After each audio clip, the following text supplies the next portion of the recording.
نحمده ونصلي على رسوله الكريم أما بعد فأعوذ بالله من الشيطان الرجيم بسم الله الرحمن الرحيم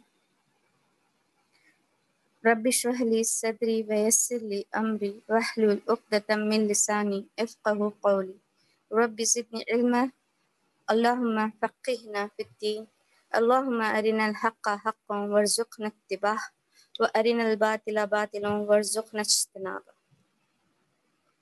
تو کل ہم نے مکی دور کا سرسری بالکل ایک دم ہلکے ہلکے میں سے ہم نے خلاصہ کیا تھا مکی دور کا۔ آج ہم انشاءاللہ مدنی دور سے شروع کریں۔ جب آپ صلی اللہ علیہ وسلم ہجرت کر ابو بکر صدیق کے ساتھ مدینے کی طرف روانہ ہوئے تو وہاں پر راستے میں آپ کو ایک صحابی ملے، صحابی نہیں تھے، ان کا نام تھا بریدہ اسلمی۔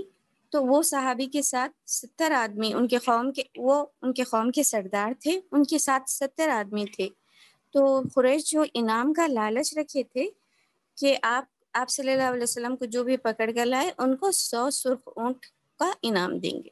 تو اس انعام کی لالچ میں یہ بریدہ اسلمی آپ صلی اللہ علیہ وسلم کا پیچھا کرتے۔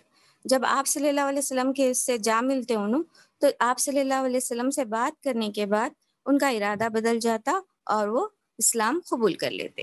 پھر آپ صلی اللہ علیہ وسلم کی تعریف کرتے ہوئے، سفید پرچم لہراتے ہوئے آپ صلی اللہ علیہ وسلم سے آگے مدینے کی طرف روانہ ہوتے۔ تو مدینے کا جو نام تھا وہ نام تھا یثرب۔ آپ قباء کے مقام پر پہنچے، یعنی مدینے سے چند کلومیٹر دوری کے مقام پر جس کا نام قباء تھا، وہاں پر پہنچے۔ وہاں پر پہنچنے کے بعد آپ نے 3 یا 4 دن وہاں پر قیام کیا۔ وہاں پر مسلمانوں کی پہلی مسجد بنی۔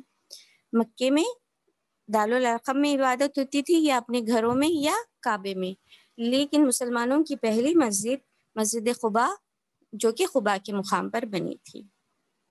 تو وہاں پر آپ نے جماعت کے ساتھ نماز پڑھی، 3 دن قیام کیا، اس کے بعد پھر مدینے لوٹے۔ ادھر انصار جب ان کو علم ہوا تھا کہ آپ صلی اللہ علیہ وسلم مدینے تشریف لا رہے ہیں اور نکل پڑے ہیں، تو وہ ہر روز مدینے کے پاس آتے، آپ کا انتظار کرتے، شام تک رکتے، پھر چلے جاتے۔ اس طریقے سے جب آپ صلی اللہ علیہ وسلم ایک دن مدینے پہنچ گئے تو یہ یہودی نے کہا مسلمانوں جس کا تمہیں انتظار تھا وہ نبی آ گئے ہیں۔ تو بہت انصار بہت ہی عمدہ طریقے سے آپ صلی اللہ علیہ وسلم کا ویلکم کرتے۔ مدینے کا نام یثرب تھا اس دن سے، یعنی جس دن آپ صلی اللہ علیہ وسلم مدینے پہنچے تو وہاں کے اس شہر کو مدینۃ الرسول یعنی رسول کا شہر کہا گیا، جو آج کل مدینے کے نام سے مشہور ہے۔ حالانکہ انصار زیادہ امین نہیں تھے، لیکن ہر کسی کی خواہش تھی کہ آپ صلی اللہ علیہ وسلم ان کے گھر میں رہے۔ لیکن آپ صلی اللہ علیہ وسلم اپنی اونٹنی قصوہ، جس کا نام قصوہ تھا، اس کو کہتے ہیں کہ مطلب یہ اللہ کی طرف سے مامور ہے، یہ جہاں پر رکی گی میں وہیں پر ٹھہروں گا۔ تو اللہ کا کرنا ایسا ہوتا کہ یہ ایوب انصاری کے گھر کے پاس رکتی تو آپ صلی اللہ علیہ وسلم وہاں پر قیام فرماتے۔ پہلے ایک جگہ پر رکتی جہاں پر مسجد نبوی تھا، اس مقام پہ پہلے رکتی، پھر اس کے بعد ایوب انصاری کے گھر کے پاس رکتی۔ تو جہاں پر اونٹیں رکی تھی وہاں پر مسجد نبوی بنائے۔ یہ تھی ہجرت، یعنی آپ مکے سے مدینے کی طرف جو سفر کیے ہیں اس کو ہجرت کہتے ہیں۔ اب ہم مکی دور میں نبوت کا پہلا سال، نبوت کا دوسرا سال، اس طریقے سے ہم نے کہا تھا۔ اب ہم کہیں گے ہجرت کی پہلی ہجری، دوسری ہجری، یعنی ہجرت۔ ابھی ہم جو بھی اسلامک کیلنڈر یوز کرتے ہیں وہ ہجری کے لحاظ سے یوز کرتے ہیں، یعنی ہجرت کے اتنے سال کے بعد۔ ٹھیک ہے، تو یہ تھا آپ صلی اللہ علیہ وسلم پہنچ کے۔ ہجرت کے وقت مدینے کی کیا حالات تھے؟ ہجرت کے وقت مدینے کے حالات کیا تھے؟ وہاں پر 3 تھے بیسیکلی، مطلب وہاں کے لوگوں کو 3 حصوں میں تقسیم کیا گیا. پہلے تو تھے مسلمان جو آپ صلی اللہ علیہ وسلم پہ اور مصعب بن عمیر کی کوششوں کی وجہ سے مسلمان ہو گئے تھے. پھر تھے مشرکین. مشرکین میں بعض نہ ایمان تو نہیں لائے تھے لیکن اچھے عادتوں کے مالک تھے. پھر آہستہ آہستہ وہ بھی اسلام میں داخل ہو گئے. پھر مشرکین میں ہی اور ایک طبقہ تھا منافقین کا، یعنی وہ دل سے تو ایمان نہیں لے کر آئے تھے، اوپری طور پر صرف اسلام لا لیے تھے. کیوں؟ اس وقت وہ لوگ جو ڈر کی وجہ سے بس اوپری دل سے منافق تھے، یعنی اندر تو وہ لوگ مسلمانوں سے عداوت، نفرت، بغض سب رکھتے تھے دل میں. اس میں سب میں زیادہ منافق کا سردار تھا عبداللہ بن ابی. کیوں اس کو زیادہ نفرت کیوں ہوگی؟ مدینے میں نا مشرکین جو تھے، مشرکین یا مسلمان، وہاں پر نا 2 مین قبیلے تھے، ایک اوس کا ایک خزرج کا. تو یہ 2 قبیلے آپس میں ہمیشہ لڑتے رہتے تھے. تو یہ 2 قبیلے لڑتے رہنے کے باوجود یہ نا عبداللہ بن ابی کو نا سردار ماننے کے لیے تیار ہو گئے تھے. تو اس کے لیے تاج بھی بنایا گیا تھا. عین تاج پوشی کے دن آپ صلی اللہ علیہ وسلم کی آمد مدینے میں ہو. تو انصار جو کہ آپ صلی اللہ علیہ وسلم جو کہ مدینے سے آئے تھے، انصار نے انہیں ایک دم سے اپنا لیڈر بھی مان لیا تھا، یعنی پناہ دیے تھے. آپ صلی اللہ علیہ وسلم حالانکہ آپ مدینے مکے میں پیدا ہوئے تھے، وہاں پر پرورش پائے، وہاں پر سب آپ کو اچھے اخلاق والا سمجھتے تھے، پھر بھی نا وہاں کے لوگ، وہاں پر آپ سردار نہیں تھے. آپ کے سامنے مسلمانوں کے ساتھ بدسلوکی کیا جاتا تھا، آپ اس پہ تکلیف کرتے، آپ کو اس سے تکلیف ہوتی تھی، لیکن آپ وہاں کے لیڈر نہیں تھے. لیکن جیسے ہی مدینے میں آ گئے تو اسی دن سے آپ صلی اللہ علیہ وسلم ایک جماعت کے امیر سردار ہو گئے تھے. جتنے بھی مسلمان تھے ایک لیڈر بن گئے تھے آپ صلی اللہ علیہ وسلم. تو عبداللہ بن ابی کو بہت زیادہ غصہ تھا. تو ایک تھے مشرکین، ایک تھے مسلمان، اور دوسری تھی، اور مسلمان میں بھی دونوں تھے. کون تھے مسلمان میں؟ جو وہاں کے رہنے والے، مدینے کے رہنے والے مسلمان تھے، اور جو مکے سے ہجرت کر کر مدینے آ گئے تھے وہ مہاجرین تھے. انصار اور مہاجرین مسلمان میں، پھر مشرکین میں مشرکین اور منافقین تھے. ٹھیک ہے. پھر اور ایک قوم تھی مدینے میں، وہ تھی یہود. یہودوں کا حال کیا تھا؟ یہود اپنی نسلی تعصب میں اپنی نسل پر غرور کرتے ہوئے رہتے تھے. اور یہ جو قبیلے تھے مدینے کے، اوس اور خزرج، ان کو ہمیشہ لڑاتے تھے، ان میں صلح نہیں ہونے دیتے تھے. اس طریقے سے لڑائی پیدا کرتے تھے کہ ان کا فائدہ ہوتا. کیوں؟ یہ لوگ ہتھیار بناتے تھے، تو جب یہ لوگ لڑتے تھے تو ہتھیار یہ لوگ بیچا کرتے تھے. اور مسلمان یا مشرکین مکہ مدینہ ان لوگوں سے قرض لیا کرتے تھے، وہ بھی سود پر. زیادہ ہولڈ اکنامک، مطلب یہ لوگ نا امیر تھے یہود. مشرکین مدینہ جو سے کہ کمزور تھے، ان کے تھوڑے سے انڈر میں تھے. جب مسلمانوں کی آواری ہو گئی، یعنی آپ صلی اللہ علیہ وسلم مدینہ تشریف لائے، تو مدینے والے اس وقت سے ہی نفرت کرتے تھے آپ صلی اللہ علیہ وسلم سے، لیکن وہ لوگ خاموش رہے، حالانکہ دل میں بہت نفرت تھی. تو یہ 3 قوموں کو ڈیل کرنا تھا آپ صلی اللہ علیہ وسلم. تو آپ صلی اللہ علیہ وسلم نے کیا کیا؟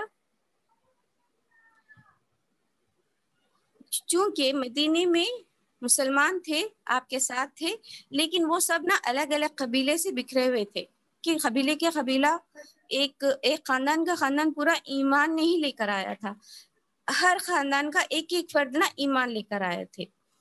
تو اس وجہ سے وہ لوگ طاقت رکھتے ہوئے بھی بکھرے ہوئے تھے، مطلب ہر کوئی بکھرے ہوئے تھے. یہاں پر آ کر سب مسلمان ہو گئے، متحد ہو گئے، ایک قوم بن گئی. تو اب ان کے لیے کیا ہے؟ ایک معاشرہ تشکیل دینا تھا، رولز بنانا تھا. تو جتنی بھی مکے میں وحی نازل ہوئی تو وہ پرسنل لیول پر تھا، یعنی آدمی اپنے انفرادی طور پر جو عمل کرتے تھے اس کے بارے میں حکم نازل ہوا کرتے تھے. جب مدینے میں آ گئے مسلمان، ایک قوم بن گئی، تو تب سے نا معاشرہ، ایک دوسرے کے ساتھ تعاون کیسا کرنا ہے، یہ معاملات نازل ہوئے کہ معاشرہ کس طریقے سے تشکیل دینا ہے. یہ سارا مدنی دور میں شروع ہوا. تو آپ صلی اللہ علیہ وسلم، کیونکہ آپ صلی اللہ علیہ وسلم کے آبا و اجداد بھی بڑے بڑے خصی وغیرہ، ہاشم وغیرہ جو کہ اچھے لیڈرشپ کے کوالٹیز والے تھے، تو آپ صلی اللہ علیہ وسلم بھی اچھے والے لیڈر بن گئے. بہت ہی بہترین طریقے سے آپ صلی اللہ علیہ وسلم نے نیا معاشرہ تشکیل کیا. وہ ایک دن میں نہیں ہوا، لیکن آپ صلی اللہ علیہ وسلم بہتر طریقے سے وہ معاشرے کو تشکیل کیا. تو پہلے ہجری میں کیا کیے تھے آپ صلی اللہ علیہ وسلم؟ جو پہلا قدم تھا وہ مسجد میں تعمیر کی تھی مدینے میں، جو کہ مسجد نبوی تھی. مسجد نبوی کی تعمیر کے بارے میں بھی ہم پڑھ چکے ہیں کہ وہ ایک یتیم بچوں کی زمین تھی، ابو بکر صدیق نے خریدی. زمین کچی تھی، چھت کھجور کے پتوں کی تھی. اس طریقے سے مسجد کی تعمیر کی گئی. اور یہ صرف مسجد ہی نہیں تھی کہ جہاں پر صرف 5 وقت کی نمازیں پڑھی جاتی ہیں، بلکہ یہ کیا تھی؟ ایک پوری یونیورسٹی تھی جہاں پر لوگ ہر طریقے سے درس کرتے تھے، دین سیکھتے تھے ایک دوسرے سے. اور جو نئے صحابہ آتے تھے ان کو بھی دین سکھلانے کے لیے وہیں پر بھیجا جاتا تھا. اور ایک صحابہ صفہ بھی ہوا کرتے تھے، یعنی جن کا گھر بار نہیں تھا، جن کے کوئی رشتہ دار نہیں تھے، صرف اکیلے صحابہ تھے اور بہت غریب تھے. تو ان کے لیے مسجد میں ایک چبوترا بنایا گیا تھا جسے صفہ کہا جاتا تھا. تو اصحاب صفہ بھی ہوا کرتے تھے مسجد میں.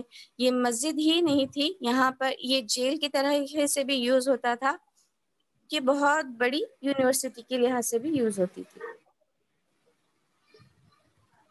پھر آپ صلی اللہ علیہ وسلم نے مسلمانوں میں جو کہ انصار اور مہاجرین تھے ان کے درمیان بھائی چارگی کی. کس طریقے سے بھائی چارگی؟ ایک انصار اور ایک مہاجر کو بھائی بھائی بنایا، یعنی انصار کی جو بھی دولت تھی اس میں مہاجر بھائی کا جو ہجرت کر کے مکے سے مدینے کو آئے تھے ان کا بھی حصہ رہے گا. تو انصار یعنی مدد کرنے والے اس طریقے سے مہاجرین کی مدد کر رہے تھے کہ لوگ کہہ رہے تھے آپ آدھے سے زیادہ جائیداد لیجئے، اور چوز کرنے کا موقع بھی مہاجر کو دے رہے تھے کہ آپ کون سی چیز لینا پسند کریں گے. اس قدر مدد کرنے کے لیے وہ لوگ تیار تھے انصار. مہاجر حالانکہ انصار مدد کر رہے تھے، لیکن مہاجر بھی اپنی محنت کے ذریعے ہی چیزوں کو حاصل کرنا چاہتے تھے. تو ایک مثال تھی عبد الرحمن بن عوف، کہ انہیں ایک صحابی انصار صحابی نے کہا آپ میرے بیویوں میں سے کوئی بھی بیوی لے لے، میں اس کو طلاق دے دوں گا، آپ اس سے نکاح کر لیں. لیکن انہوں نے کہا آپ مجھے بازار کا راستہ بتا دیں، میں وہاں پر ہوں گا. کھجور کے باغات تھے، تو وہ لوگ انصار مہاجرین کو باغات بھی پورے دینے کے لیے تیار تھے، لیکن مہاجر کہنے لگے ہم محنت کریں گے، جتنی محنت کی اجرت ہوگی وہ لیں گے ہم. اس طریقے سے مسلمانوں میں بھائی چارگی پیدا ہو گئی. پھر مسلمانوں کے بھی آپس میں ایک معاہدہ کیا کہ آپ نہ انصار ہے، آپ نہ مہاجر ہے، آپ نہ یہ قبیلے کے ممبر ہے، آپ نہ وہ قبیلے کے ممبر ہے، آپ زیادہ بڑے قبیلے کے ممبر، ایسا کچھ نہیں ہے. آپ سب مسلمان ہیں، آپس میں ایک دوسرے کے بھائی ہے. جو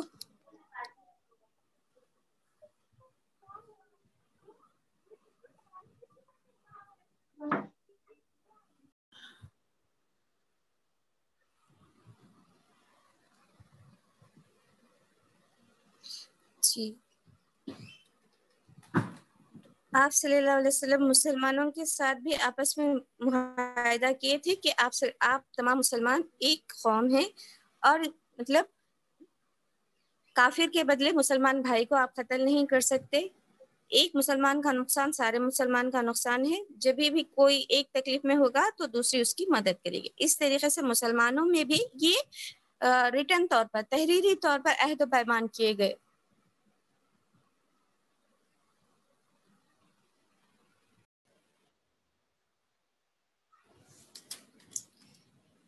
پھر آپ صلی اللہ علیہ وسلم نے یہودیوں کے ساتھ بھی معاہدہ کیا کہ مدینے میں اگر حملہ ہوگا تو یہودی مسلمان کا ساتھ دیں گے، نہ کہ مدینے پر حملہ کرنے والوں کو. خاص طور پہ قریش کو قریش کی نہ تو مدد کریں گے، نہ قریش کے لوگوں کو حفاظت کریں گے.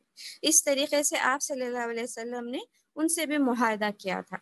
آپ صلی اللہ علیہ وسلم ایک معاشرہ تعمیر کر رہے تھے.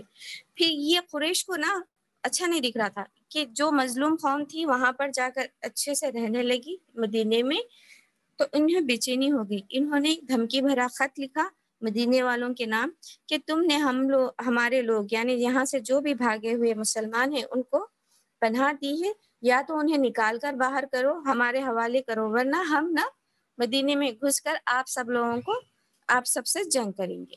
تو جب یہ دھمکی بھرا خط ملا تھا مشرکین مکہ کو، تو اس میں عبداللہ بن ابی بہت آگے آگے ہو کر ایک دم سے چلو مطلب جنگ کرنے کے لیے ریڈی ہو گیا تھا، مسلمانوں کو مدینے سے باہر نکالنے کے لیے راضی ہو گیا تھا۔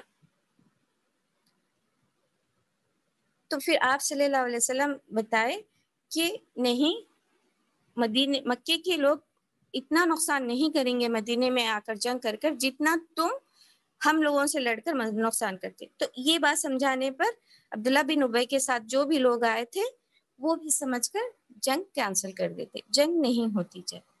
پھر آپ صلی اللہ علیہ وسلم کے ایک صحابی تھے سعد بن معاذ، وہ عمرہ کی نیت سے مکے کو جاتے، تو وہاں پر ابو جہل ان کو طواف کرنے سے روک دیتے، یعنی مسلمانوں پر اب سے کیا کر دیے تھے یہ لوگ، مسجد حرام میں انٹری بند کر دیے تھے۔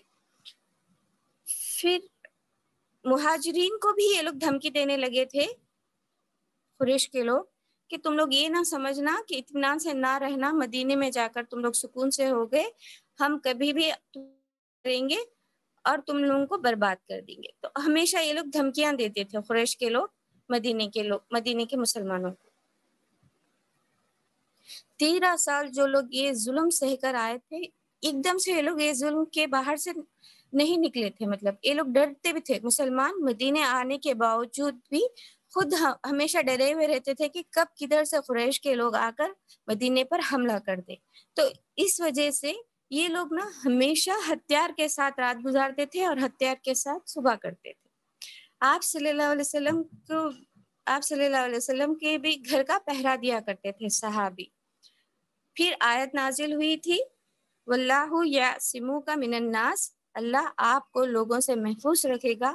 تو یہ آیت نازل ہونے کے بعد آپ صلی اللہ علیہ وسلم کے گھر سے باہر پہرا ہٹا دیا گیا، لیکن پھر بھی آپ صلی اللہ علیہ وسلم نے کیا کیا، مسلمانوں کو جنگ کے لیے تیار کیا اور چھوٹے چھوٹے فوجی دستے بنا کر ان کو مدینے کے اطراف گشت پر لگا دیا، تاکہ جو مسلمانوں کو کمزور دبی ہوئی ظلم سہنے والی قوم سمجھ رہے ہیں وہ نہ اب وہ ان کو مطلب اب یہ مسلمان طاقتور قوم ہے، اگر کوئی ان پر حملہ کریں گے تو مسلمان خاموش نہیں رہیں گے، مسلمان ایک طاقتور قوم ہے، یہ بتانے کے لیے آپ صلی اللہ علیہ وسلم چھوٹے چھوٹے 3-4 آدمیوں کا ایک گروپ بنا کر فوجی دستے بنا کر مدینے کے اطراف گردش کرواتے تھے۔ اور یہ فوجی دستوں کا اور ایک بھی کام تھا جاسوسی کا نظام، یعنی مکے والوں پر نظر رکھے اور ان کے جو قافلے تجارت کے لیے مکے سے شام جاتے تھے، جو مدینے سے گزرتے ہوئے جاتے تھے، اس رستے پر بھی نظر رکھی جائے۔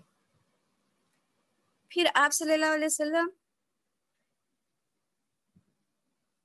یہ کرنے کا اور ایک مقصد بھی کیا تھا کہ قریش جو چاہتے تھے کہ آپ صلی اللہ علیہ وسلم کو یعنی مدینے میں گھس کر ہم تمہیں قتل کر دیں گے، آپ صلی اللہ علیہ وسلم یا مسلمانوں کو قتل کر دیں گے، جو یہ دھمکیاں دیا کرتے تھے، اس سے باز آ جائے اور ایک صلح کے لیے آگے آئے۔ یہ ایک آپ صلی اللہ علیہ وسلم کی حکمت تھی، اس کے پیش نظر آپ صلی اللہ علیہ وسلم یہ فوجی دستے گشت کرواتے تھے۔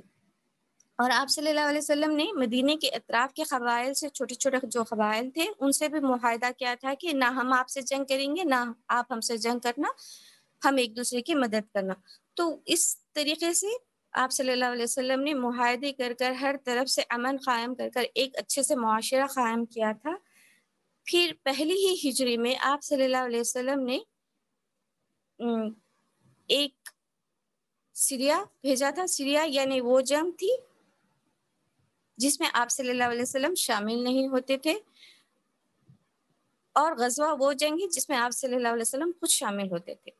تو ایک سیریا روانہ کیا، ایک جنگ کے لیے حضرت حمزہ رضی اللہ تعالیٰ عنہ کی قیادت میں ایک قافلہ چند لوگ کو روانہ کیا کہ مکے کی جو قافلہ جا رہا ہے شام کی طرف، اس سے آپ لوگ ان پر حملہ کر دیں۔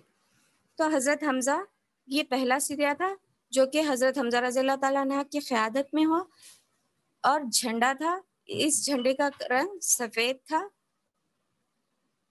لیکن یہ سیریا جو گئے تھے وہاں پر ایک شخص کی کوششوں کی وجہ سے جنگ ہوتے ہوتے رک گئی تھی۔ اس طریقے سے پہلی ہجری میں کئی سریے اور غزوہ پیش آئے ہیں۔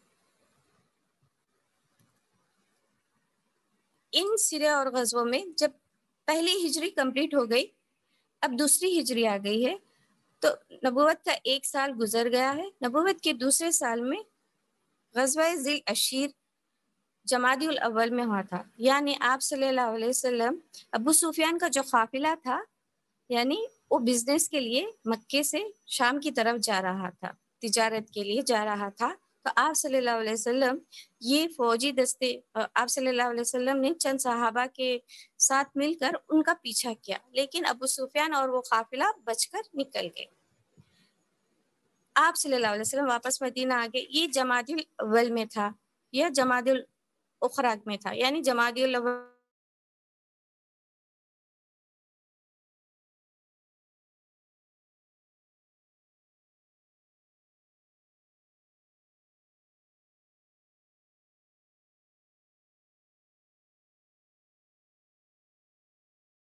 اور ایک خط دیا تھا کہ یہ خط میں جا کر جب آپ وادی نخلا میں پہنچے تو یہ خط عبداللہ بن جہش کو پڑھنے کے لیے دیا تھا۔ تو وہ عبداللہ بن جہش جب پڑھتے تو انہیں ایک قافلے کے بارے میں بتایا گیا تھا کہ فلاں قافلہ یہاں سے نکلے گا، آپ اس پر نظر رکھیں، اس کا پیچھا کریں۔ عبداللہ بن جہش نے آپ صلی اللہ علیہ وسلم کا حکم مانا اور دیکھا کہ وہ قافلہ ہے، اور یہ رجب کی بالکل آخری تاریخ تھی، رجب کی بالکل آخری تاریخ تھی، اور آپ عبداللہ بن جہش دیکھتے ہیں کہ اگر ہم آج ان پر حملہ نہ کریں تو یہ قافلہ کیا ہوگا، مکے کو چلے جائے گا، ہم سے بچ کر نکل جائے گا۔ تو آپس میں مشورہ کرنے کے بعد عبداللہ بن جہش اور ان کے 12 ساتھی وہ قافلے پہ ٹوٹ پڑتے ہیں۔ عمر بن حکیم کو حضرمی بن حکیم کا قتل کر دیتے ہیں، اور ایک قیدی کو پکڑتے ہیں اور ان کا جو بھی مال رہتا ہے لوٹ لیتے۔ تو یہ حرمت والا مہینہ تھا رجب کا، شروع سے 4 مہینے حرمت والے تھے، تو یہ رجب کا بھی حرمت والا مہینہ تھا، اور بالکل آخری تاریخ تھی رجب کی۔ تو اس میں ان کا یہ واقعہ پیش آ گیا، تو مشرکین مکہ نے اس کو بہت زیادہ اچھالا کہ مسلمان تو کہتے ہیں حرمت والے مہینے میں جنگ نہیں کرنا، اور وہ خود جنگ کر رہے ہیں۔ ادھر جب آپ صلی اللہ علیہ وسلم کو معلوم ہوا کہ عبداللہ بن جہش نے اس طریقے سے کیا ہے، قتل بھی کیا ہے، قید بھی کیا ہے، اور مال غنیمت بھی اٹھا کر لے کر آئے، آپ صلی اللہ علیہ وسلم بہت زیادہ ناراض ہو جاتے۔ آپ صلی اللہ علیہ وسلم کہتے کہ میں نے صرف تمہیں پیچھا کرنے کے لیے کہا ہے، نہ کہ جنگ کرنے کے لیے۔ لیکن اور جب مشرکین آپ صلی اللہ علیہ وسلم نے خون بہا ادا کیا اور دیت ادا کی، اس معاملے کو رفع دفع کیا، لیکن پھر بھی مشرکین مکہ نے اس بات کو اس قدر اچھالا، اس قدر یہ گیا، تو آپ صلی اللہ تعالیٰ نے سورۃ البقرہ کی آیت نمبر 217 نازل کی، جس کا ترجمہ یہ ہے کہ ہاں بے شک حرمت والے مہینے میں جنگ کرنا بہت بڑا گناہ ہے، لیکن اللہ تعالیٰ کے گھر میں کسی کو آنے سے روکنا، یعنی مکے میں اب مسلمانوں کا داخل کرنا یہ لوگ منع کر دیے تھے نا، تو یہ روکنا اور مسلمان اللہ تعالیٰ کی آیتوں کو کفر کرنا، اللہ تعالیٰ کی آیتوں کا انکار کرنا، اور جو مسلمان مکے میں تھے انہیں نکال کر ان کے ساتھ ظلم و ستم کرتے ہوئے ان کو باہر نکال دینا، یہ اس سے بھی بڑا ظلم ہے۔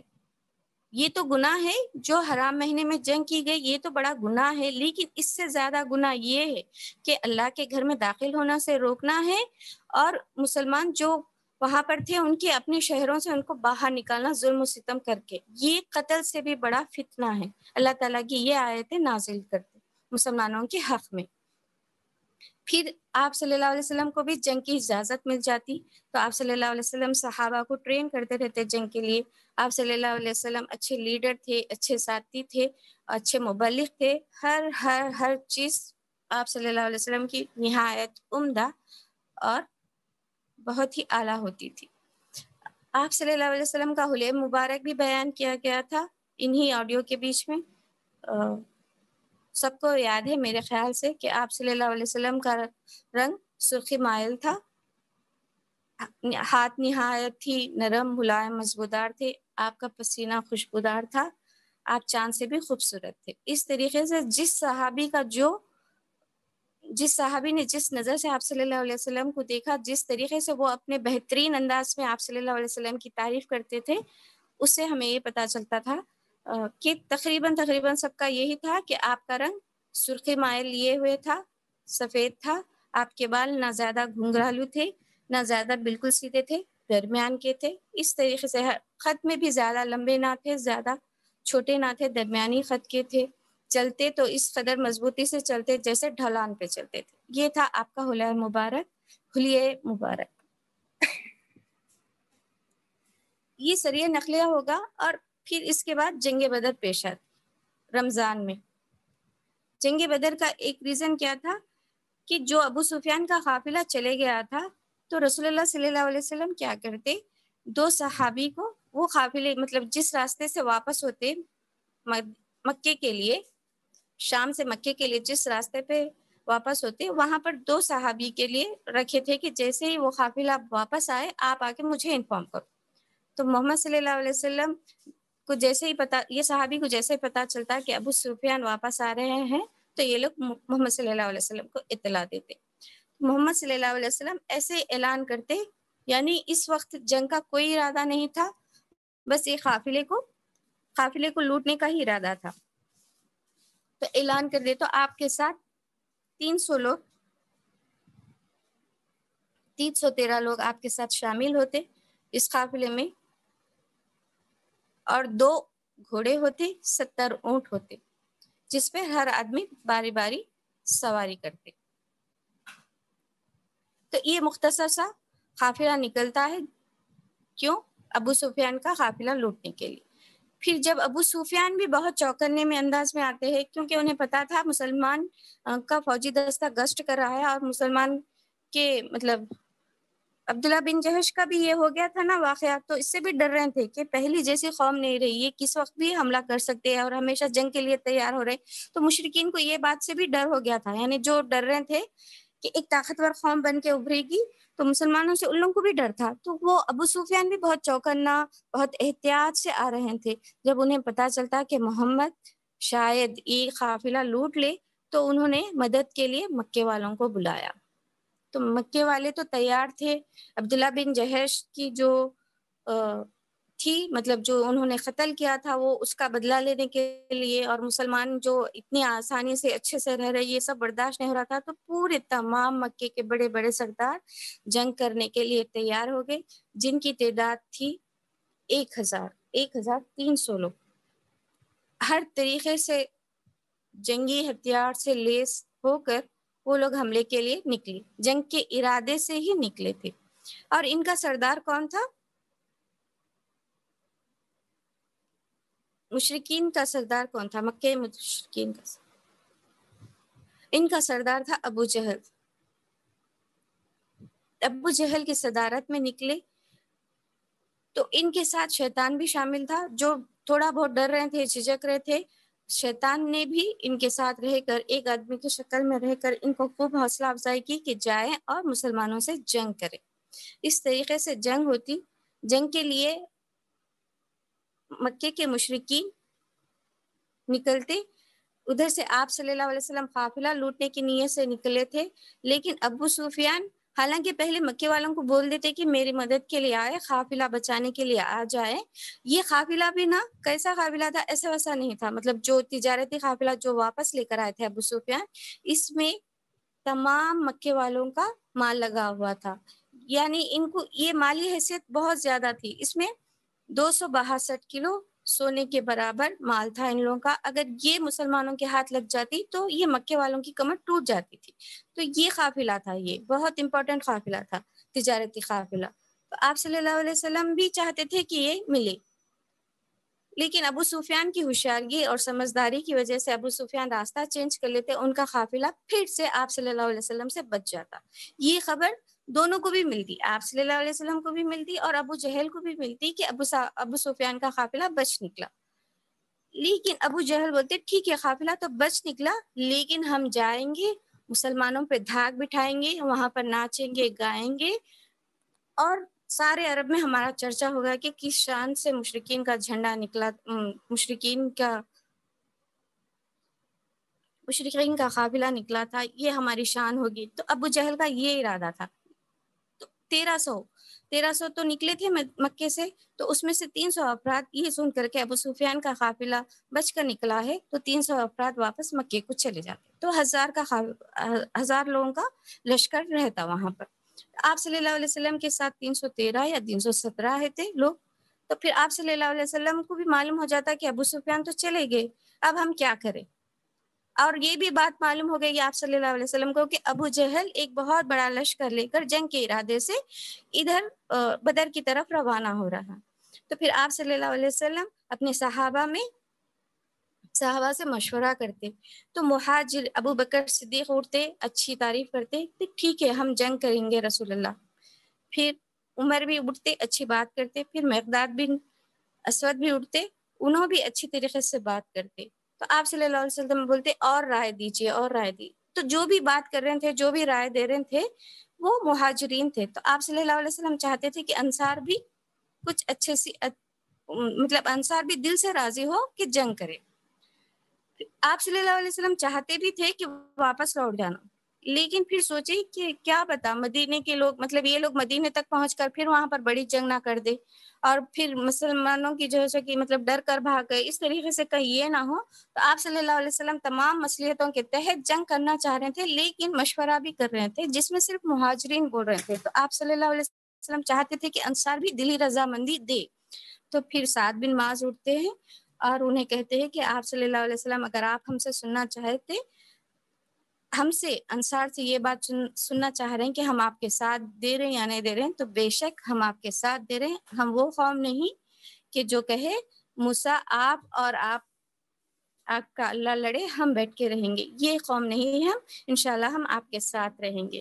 تو آپ صلی اللہ علیہ وسلم بہت خوش ہو جاتے.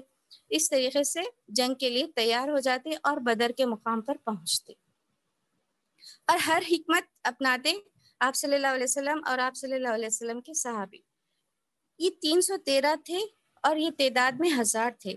تو مسلمان جو ابھی نئے تھے تو ان کے دل میں تھوڑا سا ڈر بھی ہوتا کہ اتنی تعداد ہے اور یہ ہم تھوڑے ہیں، کیا ہم جیت سکتے، کیا تھوڑا سا جو ڈر ہوتا. تو اللہ تعالیٰ کیا بتاتے کہ آپ جائیے میں آپ کی فرشتوں سے مدد کروں گا. تو یہ حکم ملنے کے بعد بھی صحابہ اور جوش و خروش سے خوش ہو جاتے اور جنگ کے لیے تیار ہو جاتے.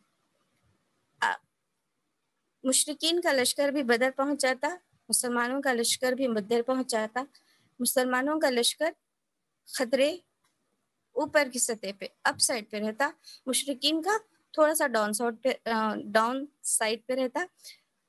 اللہ تعالیٰ کی طرف سے رحمت کی بارش ہوتی جس کی وجہ سے آپ صلی اللہ علیہ وسلم کے سائڈ مضبوط ہو جاتا، ان کے سائڈ میں مشرکین کے سائڈ میں زمین چکنی پھسلنے والی ہو جاتی. یعنی اللہ تعالیٰ کی مدد بھی آ رہی تھی اور مسلمان ایک مطلب صلاحیت کی بیسس پہ، یعنی پانی کے قریب رہ گئے تھے، چشمے بھی ڈھانک کر جو مین ایک چشمے کے طرف مطلب ان کو پانی کی بھی قلت پہنچانے کی بھی کوشش کی گئی تھی. تو اس طریقے سے آپ صلی اللہ علیہ وسلم نے جنگ کا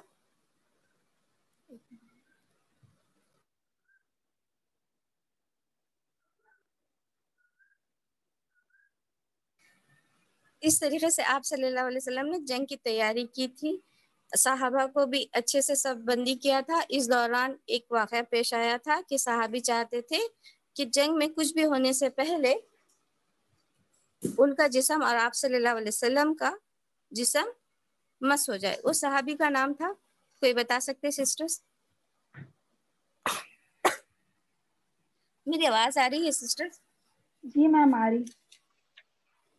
وہ صحابی کا نام کیا تھا؟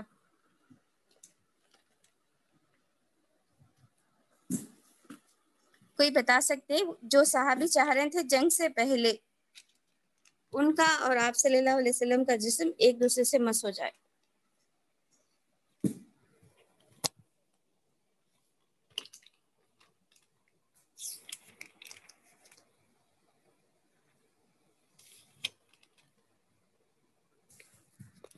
جی، ان کا نام تھا اسود.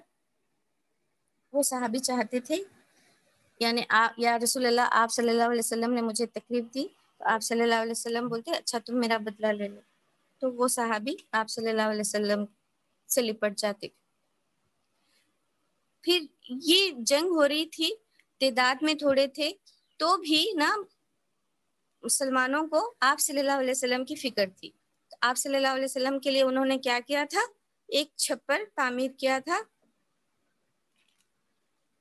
اوپر سائڈ پہ تاکہ آپ صلی اللہ علیہ وسلم وہاں پر رہے. اگر اللہ تعالیٰ مسلمانوں کو کیا کہتے ہیں شکست ہوئی تو اللہ ان تعالیٰ کو وہاں سے واپس بھیج دیں گے.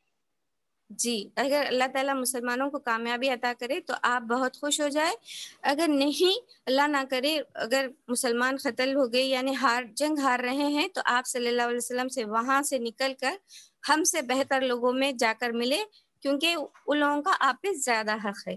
یہ کہنا تھا مسلمانوں کا. اس طریقے سے نہ صرف اللہ کی دین کی حفاظت کے لیے خود بھی لڑنے اور شہید ہونے کے لیے تیار تھے لیکن آپ صلی اللہ علیہ وسلم کی حفاظت کی بھی انہیں فکر تھی. تو اس بات سے آپ صلی اللہ علیہ وسلم بہت خوش ہوتے اور ان صحابہ کے حق میں دعا کرتے. پھر جب جنگ شروع ہوتی تو پہلے کیا ہوتا؟ فیس آف ہوتا، مباشرت ہوتی کہ آپ آئے اور جنگ کرے. تو 3 لوگ نکلتے ہمارے مسلمان سے، پہلے انصار نکلتے تو قریش بولتے نہیں ہم کو مہاجر یعنی مکے کے رہنے والے ہی ہو. تو جو 3 رہتے صحابہ وہ 3 صحابہ میں تھے حضرت علی، حضرت حمزہ اور عبید بن جرح. حضرت عبید یہ 3 صحابہ نکلتے جس میں حضرت علی اور حضرت حمزہ تو اپنے مقابل جو آتے اس پر حملہ کر کے اس پہ فتح پا لیتے لیکن حضرت عبیدہ رضی اللہ تعالی عنہ وہ زخمی ہو جاتے. اس طریقے سے جنگ کا آغاز ہوتا. یہ جب جنگ ہو رہی تھی تو آپ صلی اللہ علیہ وسلم بیٹھ کر دعا کرتے، اس طریقے سے خشوع سے دعا کرتے کہ آپ صلی اللہ علیہ وسلم کی چادر آپ کے کندھے سے ڈھلک جاتی. تو پھر وہاں پر ابو بکر صدیق آپ کے ساتھ رہتے تو وہ کہتے کہ یا رسول اللہ بس کرے. پھر آپ صلی اللہ علیہ وسلم کو اونگ آ جاتی اور آپ صلی اللہ علیہ وسلم کو بشارت مل جاتی کہ فرشتے مدد کے لیے آئے ہیں. تو آپ صلی اللہ علیہ وسلم نہایت خوشی سے نیچے اترتے ہوئے کہتے ہیں کہ خوش ہو جاؤ مسلمانوں، خوش ہو جاؤ، آپ کی مدد کرنے کے لیے فرشتے آ رہے ہیں، جبرائیل آ رہے ہیں جو گرد و غبار میں اٹے ہوئے ہیں. اور آپ صلی اللہ علیہ وسلم کیا کرتے؟ ایک مٹھی مٹی لے کر مشرکین کی طرف پھینکتے اور کہتے کہ چہرے بگڑ جائے. اور یہ ایک مٹھی مٹی تمام مشرکین کے ناک، کسی کے آنکھ میں، کسی کے ناک میں، کسی کے کان میں، ہر مشرکین اس سے اثر انداز ہو جاتا یہ مٹی سے. تو اس طریقے سے جنگ ہوتی اور جنگ میں فرشتوں کا ساتھ دیا جاتا، فرشتوں کا ساتھ ملتا مسلمانوں کو اور یہ جنگ فتح ہو جاتی. تو یہ تھا مختصر سا خلاصہ. ابھی جو آج کا آڈیو مطلب اس جنگ میں بدر کی جنگ میں اور یہ بھی تھا نا سسٹرز کہ ابو جہل کو کس طریقے سے قتل کیا گیا تھا. کہ 2 نوجوان تھے مدینے کے جنہوں نے ابو جہل کو نہیں دیکھا تھا. پھر عبد الرحمن بن عوف کے بتانے پر وہ لوگ جاتے اور وہ 2 نوجوان جو ابو جہل ہتھیاروں کی باڑ میں چھپا ہوا تھا اس کو باہر نکالتے اور اس کا قتل کر دیتے. لیکن آخری جو سر ہٹاتے تو عبداللہ بن مسعود کرتے. قتل کے وقت بھی جب عبداللہ بن مسعود ان کو قتل کر رہے تھے تو ابو جہل کی اکڑ ہمیں نظر آتی، کس قدر وہ مطلب غرور میں مبتلا تھا کہ عبداللہ بن مسعود کو تب بھی وہ نا ایک دم ان سے ہتک آمیز یعنی ان کو تکلیف ہے ویسا بات کرتا کہ اے چرواہے تو بہت بڑی اونچی جگہ پہ آ گیا، کاش تیری جگہ کوئی اور سردار مجھے قتل کرتا. یعنی قتل کے وقت بھی اس میں غرور تھا. تو آپ صلی اللہ علیہ وسلم نے اس کو کہا یہ میری امت کا فرعون ہے. تو اس طریقے سے پھر حضرت بلال رضی اللہ تعالیٰ عنہ امیہ بن خلف کو بھی ختم کر دیتے. عبد الرحمن بن عوف انہیں بچانا چاہتے تھے لیکن بلال رضی اللہ تعالیٰ انہیں قتل کر دیتے. یہ جنگ تو ہو رہی تھی لیکن آپ صلی اللہ علیہ وسلم نے یہ بھی بتایا تھا کہ 2 لوگوں کو نہ مارے. کون تھے وہ 2 لوگ؟ مدینے کے لوگوں سے کہا تھا کہ اگر 2 عباس لوگ رضی اللہ عنہ جی اور عباس رضی اللہ تعالیٰ عنہ اور ابو البختری. ابو البختری کون تھے؟ یہ نا وہ جو معاہدہ تھا 3 سال کا معاہدہ تھا نا سوشل بائیکاٹ کا، وہ معاہدہ کو ختم کرنے کے لیے کوشش کرنے والے جو 5 تھے، معتم بن عدی، عبد البختری، زہیر بن ہشام، یہ 5 لوگوں میں سے عبد البختری بھی تھے. تو آپ صلی اللہ علیہ وسلم چاہتے تھے کہ یہ جو نیکی وہ لوگ کرتے تھے تو اس کا صلہ دیا جائے. تو یہ دونوں کو نا گرفتار نہیں کرنا، مطلب ان دونوں کو قتل نہیں کرنے کا آپ صلی اللہ علیہ وسلم نے حکم دیا تھا. لیکن ابو البختری کو جب صحابہ بولتے کہ آپ ہٹ جائے، ہم آپ کو قتل نہیں کریں گے، تو ابو البختری بولتے ان کے ساتھ ایک جو ان کے ساتھی تھے ان کا کیا ہوگا؟ تو مسلمان بولتے نہیں، ہمارے کو اس کے بارے میں، ان کے بارے میں رسول اللہ کا کوئی حکم نہیں آیا تو ہم انہیں تو قتل کریں گے. تو پھر ابو البختری بھی مسلمانوں سے لڑتے، اس لڑائی میں ان کا قتل ہو جاتا ہے، انتقال ہو جاتا ہے. لیکن حضرت عباس کو قید کر لیتے. ایک صحابی کہتے کہ حضرت عباس کو میں نے قید کیا ہے، لیکن حضرت عباس بولتے نہیں، آپ نے نہیں، مجھے ایک گنجے سر والے آدمی نے قید کیا ہے. تو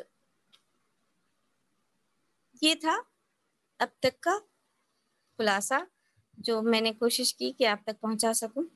امید کرتی ہوں کہ آپ سب کو سمجھ میں آ گیا. اب ہم آڈیو 13 کا جیسے کہ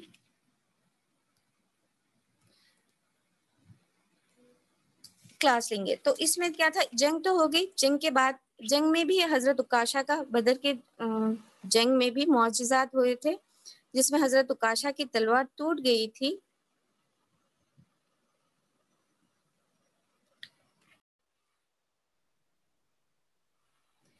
حضرت عکاشہ رضی اللہ تعالیٰ عنہ جب جنگ لڑ رہے تھے تو ان کی تلوار ٹوٹ گئی تھی. تو آپ صلی اللہ علیہ وسلم نے لکڑی کا ایک پٹھا انہیں ہاتھ میں دیا اور کہا کہ اس سے لڑائی. جب انہوں نے اپنے ہاتھ میں لیا تو وہ کیا ہو گئی تھی، چمچماتی تلوار میں بدل گئی تھی.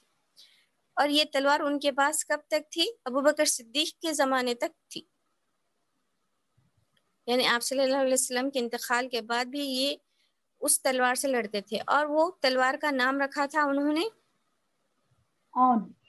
اون، جس کے معنی ہے، اون کے معنی ہے مدد، یعنی مدد. جی، اون کے معنی ہے مدد. تو انہوں نے اپنی تلوار کا نام رکھا تھا. اور یہ عکاشہ تھی، صحابی عکاشہ تھے، انہیں جو لکڑی دی گئی تھی اس کا نام اون رکھا گیا تھا، اور اون کے معنی ہے مدد.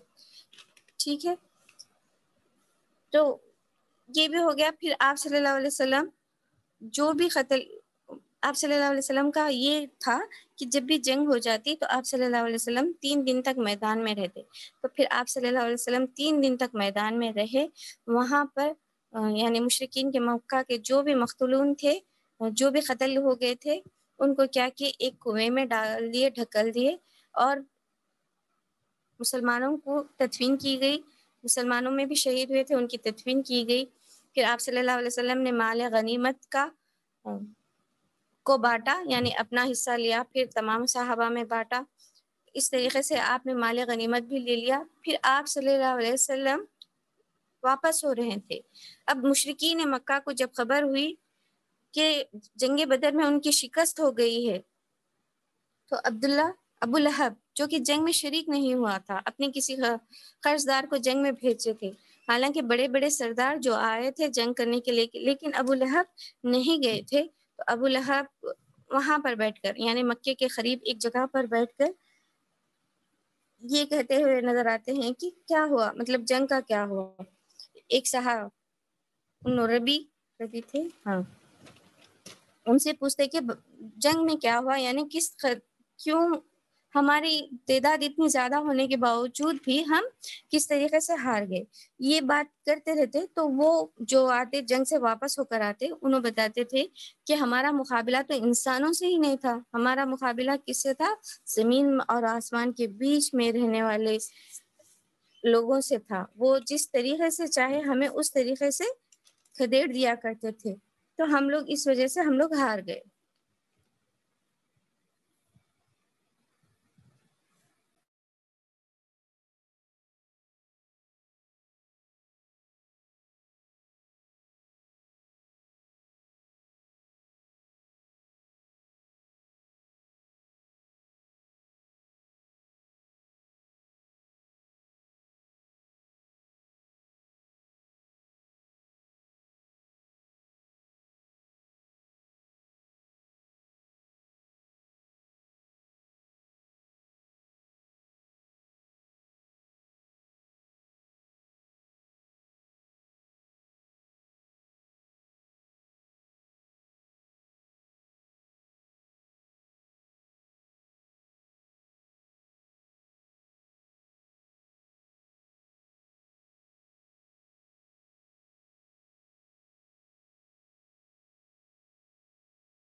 یعنی جب آپس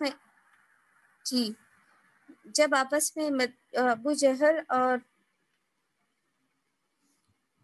ابو لہب اور وہ آدمی جو جنگ سے واپس ہوئے تھے، دونوں آپس میں بات کر رہے تھے. یعنی ہمارا مقابلہ تو انسانوں سے نہیں تھا، وہ جس طریقے سے چاہے اس طریقے سے ہمیں کھدیڑ دے رہے تھے. تو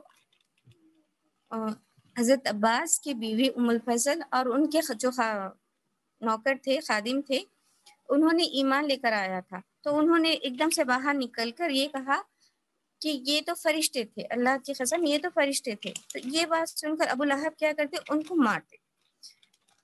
تو یہ کمزور تھے، حالانکہ انہوں بھی کوشش کرتے کہ ابو لہب کو مارے، لیکن انہوں کمزور تھی تو ابو لہب ان پہ چڑھ کے مارتے. تو حضرت عباس کی بیوی تھی ام الفضل، وہ کیا کرتی؟ ابو جہل کو بولتے کہ کیوں اس آدمی کو مارے ہوں، کیوں کہ اس کا مالک نہیں ہے کیا؟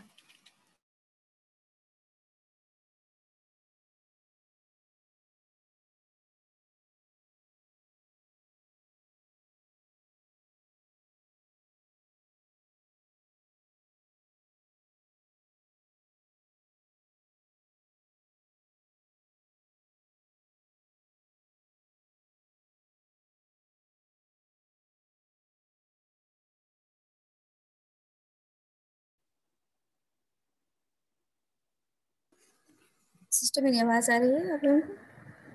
جی آ رہی. جی. ابو لہب خادم کو مارنے لگتے تو ام الفضل بھی اٹھ کر خیمے کا ایک لمبا کھمبا لے کر اس پر اتنی زور سے مارتے ابو لہب کو چوٹ آ جاتی. پھر ابو لہب وہاں سے خاموش ہو کر چلے جاتے. یعنی شکست سے نہ وہ لوگ بہت ہی زیادہ اداس ہو گئے تھے، پریشان ہو گئے تھے. اس کا اثر لیا تھے، اور اس کا مطلب ایک مسلمانوں سے اتنی نفرت ہو گئی تھی، اتنا دل برداشتہ ہو گئے تھے کہ وہ لوگ کہہ رہے تھے کہ جنگ بدر کے جو بھی مقتولون ہیں اس کا غم نہ منایا جائے. تو اس وقت کیا ہوتا، ایک واقعہ یہ ہوتا کہ ایک عورت نا اپنے اونٹوں کے گم ہو جانے کا دکھ اشعار میں بیان کرتے رہتے. تو وہاں پر ان کا ایک بوڑھا آدمی رہتا. تو یہ کتنی قسمت والی ہے، اپنے چند اونٹوں کے گم ہو جانے پر دکھ کا اظہار کر رہی ہے، اشعار پڑھ رہی ہے.